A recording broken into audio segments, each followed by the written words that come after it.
सबसे पहले आपको बहुत बहुत स्वागत है सर।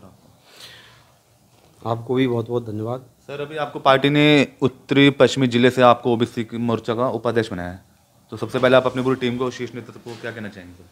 मैं शीर्ष नेतृत्व को और हमारे मनीष यादव जी को मैं बहुत बहुत धन्यवाद देता हूँ, साधुवाद देता हूँ, जो इन्होंने देश की और राष्ट्र के हित के लिए और समाज सेवा के लिए इन्होंने, जो पार्टी ने इनको जो जिम्मेवारी दी है, इनको बाखूबी निभाना आता है। इन्होंने समाज सेवा शुरू से ही की है, तो उसी को देखते हुए समाज सेवा के नाते इन्होंने ये बीड़ा उठाया है मनीष जी ने कि हम समाज की सेवा करें, और ये सेवा राष्ट्र को भी जाती है। जी जी बिल्कुल। राष्ट्र है तो समाज है, समाज है तो सब कुछ है। सब कुछ है।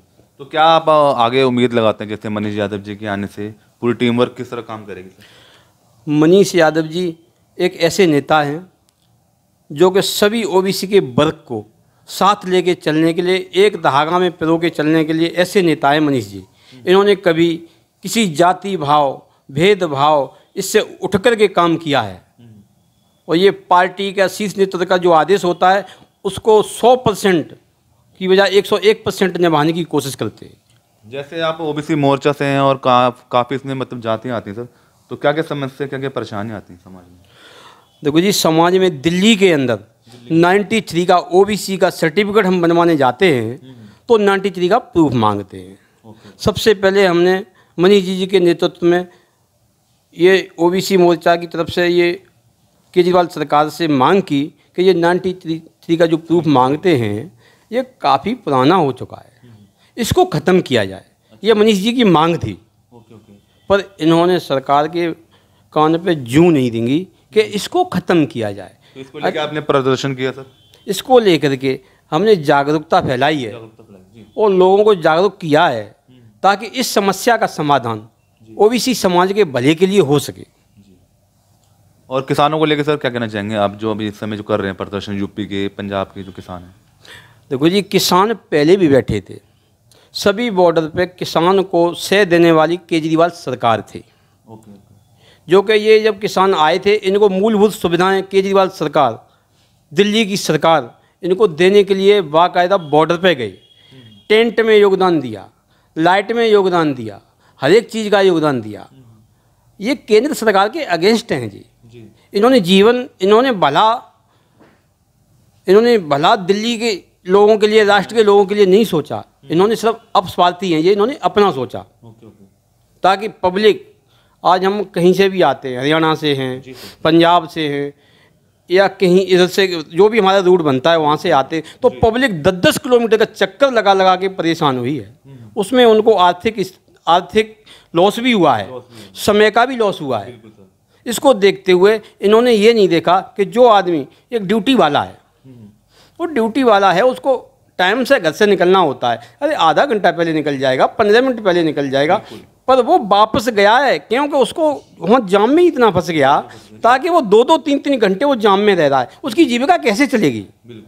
ये इनको सह देना, दिल्ली के लोगों को परेशान करना, हरियाणा के लोगों को परेशान करना, यातायात को ठप करना, जो भी मूलभूत सुविधाओं की जिम्मेवारियाँ हैं, जैसे हमारे वहाँ से खाद्य पदार्थ आते हैं, सब्जियाँ आती हैं, तो इनके लिए भी कैसे पहुँचेंगी सब्जियाँ? तो इस प्रकार को देखते हुए ये जनता को परेशान करने का एक फॉर्मूला इन्होंने अपनाया हुआ है और एक चुनावी एजेंडा है। तो चुनावी 2025 के विधानसभा चुनाव में क्या लगता था? 24 में कहीं ना कहीं मोदी जी का नारा चल रहा है 400 पार, 25 के विधानसभा चुनाव में क्या लगता है? और जी 25 की विधानसभा चुनाव के अंदर बीजेपी सरकार पूर्ण बहुमत के साथ सरकार बनाएगी। ऐसा क्यों लग रहा है आपको सर? कारण ये है जी, इन्होंने कसम खाई थी कि हम अपने बच्चों की कसम खाता हूँ,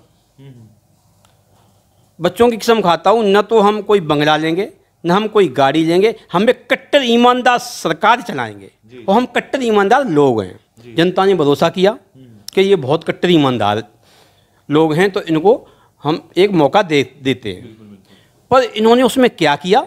एक के साथ एक बोतल फ्री दारू की।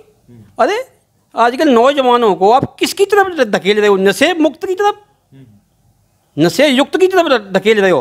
पंजाब में नशा मुक्त, दिल्ली में नशा मुक्त हैं, तो भैया नशा तुम इसको बांट रहे हो, नशा तुम पिला रहे हो, एक के साथ एक फ्री कर रहे हो, ऐसे तो नहीं चलेगा। तो 25 में क्या लग रहा है, आप ये नशे का मुद्दा लेके चलेंगे, दारू ठेका? देखो जी, नशे का मुद्दा, भ्रष्टाचार का मुद्दा, भ्रष्टाचार का मुद्दा, इनके अंदर मनीष सिसोदिया जी स्वास्थ्य मंत्री, मनीष सिसोदिया जी शराब मंत्री, बात करते हैं शराब की, लेके चलते हैं स्वास्थ्य, लेके चलते हैं इसकी स्वास्थ्य की, शिक्षा की।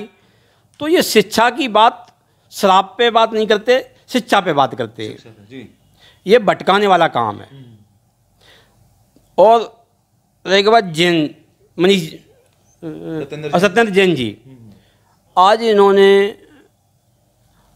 मोहल्ला क्लिनिक खोली है कि ये मोहल्ला क्लिनिक को हम इलाज देंगे। आयुष्मान योजना जो मोदी जी ने लागू करने के लिए जो लेके आए थे, इनको इन्होंने होने नहीं दिया। इन्होंने कहा कि हम घर घर मोहल्ला क्लिनिक खोल के दवाई देंगे। इन्होंने सिर्फ नकली दवाइयों का पिटारा उनके अंदर भरा, और सिर्फ खातों में भरा है, कागजों में भरा है, ज़मीनी हकीकत कुछ नहीं है। लोग परेशान हो रहे हैं। नकली दवाइयाँ, उसमें घोटाला, डीटीसी उसमें घोटाला, शराबबंदी उसमें घोटाला, जल बोर्ड उसमें घोटाला। अरे ये घोटेवाल सरकार का जनता क्या करेगी? इन्होंने आंखों से देख लिया, जनता जवाब देगी। इस बार 25 में 2025 में जनता जवाब देगी। जनता जनार्दन मालिक है।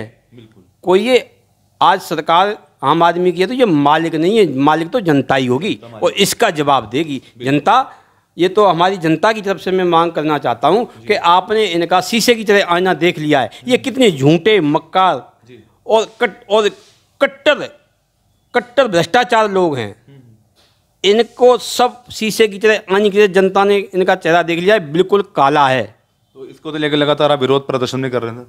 देखो जी, हम तो एक समाज के नाते जनता को जगाने के लिए इनकी जो भी अपोजिट नीतियां हैं उनके लिए हम तो एक बीड़ा उठाएंगे ही। बिल्कुल। और हम नहीं उठाएंगे, हम जगाने का काम करते हैं। बिल्कुल।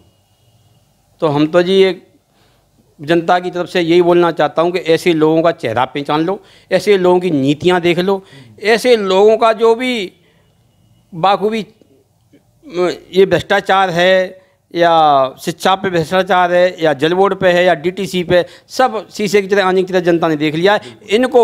इनको दिल्ली मुक्त क्या, पूरे ही राजनीति मुक्त जनता कराएगी, क्योंकि ये जनता की मांग है। ठीक है, धन्यवाद नरेंद्र।